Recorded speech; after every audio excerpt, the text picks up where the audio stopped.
medyo trending po ito ngayon. Ito yung nangyari sa parking lot po ng NAIA at ito ay insidente po na yung pong may-ari wala munang angle. Sabihin ko lang na nagagalit po yung mga tao dahil bumalik po yung babaeng buntis po na kailangan magpunta ng CR na nag-double park po at nag-iwan ng note doon para sabihin na sandali lang po. Kailangan ko na talaga mag-CR, babalik po kagad. At nag-iwan ng cellphone number. At may cellphone number din. Ano po, kumbaga hindi sa, kumbaga merong dahilan kung ba't niya kailangan. May, sabi nga ng NAIA, pressing matter. Kaya umalis doon. Pero papakinggan ba natin yung anger kahit hindi yung mga mura, guys? Sorry po. Sige! Tara mo! Puro mura. Sorry po. Ano? Nagsiya.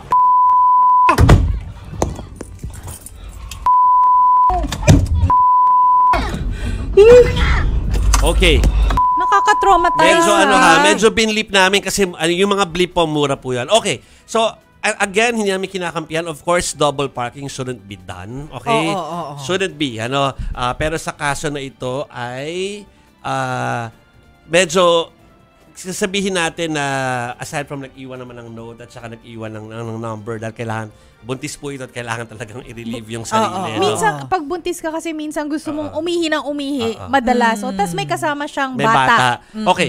So, una ko magpipitasan yung po nakikita nyo naka-green na yon yung ba't kailangan makaisa pa ng kung hindi man parang gustong makaisa ng ng manakit or makahit ng kotse. Yun pong parang hindi po kasi yung baka rin po hindi natin alam. We're open to baka meron din pressing matter yung naharangan. Pero parang sabi lang na maraming naka-observe, Mase and Chicky. Parang masyado level 10 or above yung anger versus doon sa mga 1 or 2 lang naman ata yung given yung ginawa niya. Given yung situation, tama. Kasi parang feeling ko sa mga sitwasyon ganito, parang kung kahit anong issue, kahit yung sa nangyari po sa Loyola na parking din yung issue kaya merong namatay sa Loyola. Po. Parang sa mga ganitong panahon, parang hindi yata anger kasi or anger yung or galit yung pwedeng dapat na solusyon or epekto kung hindi ay may nangyaring hindi maganda.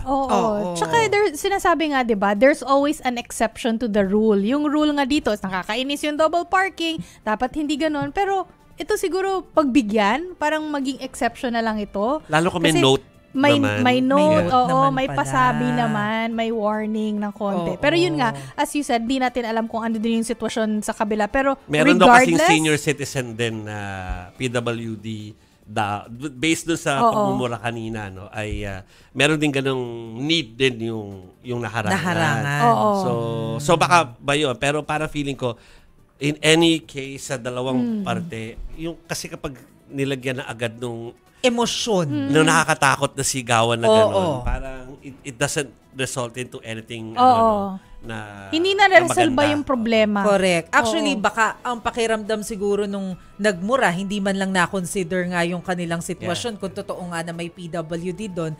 Pero in reality, hindi rin naman na-consider yung condition nung nakaharang na kotse, lalo na pregnant naman pala. So, ganun din. Hindi kawawa rin sila naman both sides. Both sides kawawa din naman. Nagka-problema. Yun nga lang, kagaya na sinasabi ni Jovi, iba kasi kapag emosyon yung kalaban. We are airing this para hindi para may kampihan dyan. We're airing din kasi nasa sitwasyon tayo na lahat tayo ay maghahanap po ng parking sa mga mall o kaya sa mga simenteryo sa mga darating na araw. So, sana huwag niyong pairalin yung pong init ng ulo ninyo dahil we don't want a repeat of what happened in the past, yung mga insidente po na ng karahasan nang dahil po sa init ng ulo sa mga panahon na gipit tayo sa parking.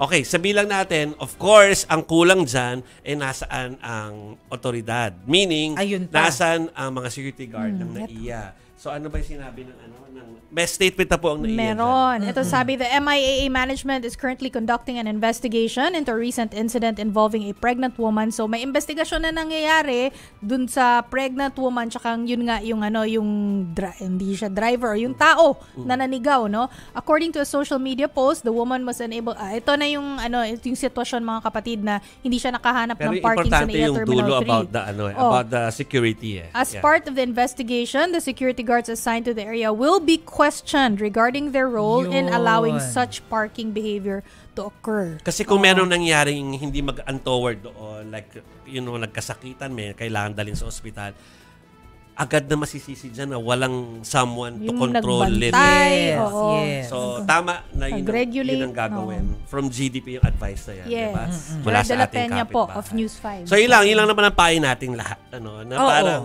it will really test you. I mean, sa botohan lang kahapon ang hirap maghanap ng parking sa mga presinto. No? So, tayo? Medyo chill ng Kalma. Try lang. Kalma. Try. At saka iwasan natin yung pagsisave ng parking ng tao. Alam mo Wag yun, po. yung nakatayo ka dun sa parking Para tao, walang pumarada. aatras yung kotse, tapos pipigilan mo na, uy, hindi yan nasisave ng tao. Ha? Baka pagmulan pa yan ng away. Don't do that, mga kapatid. Yes.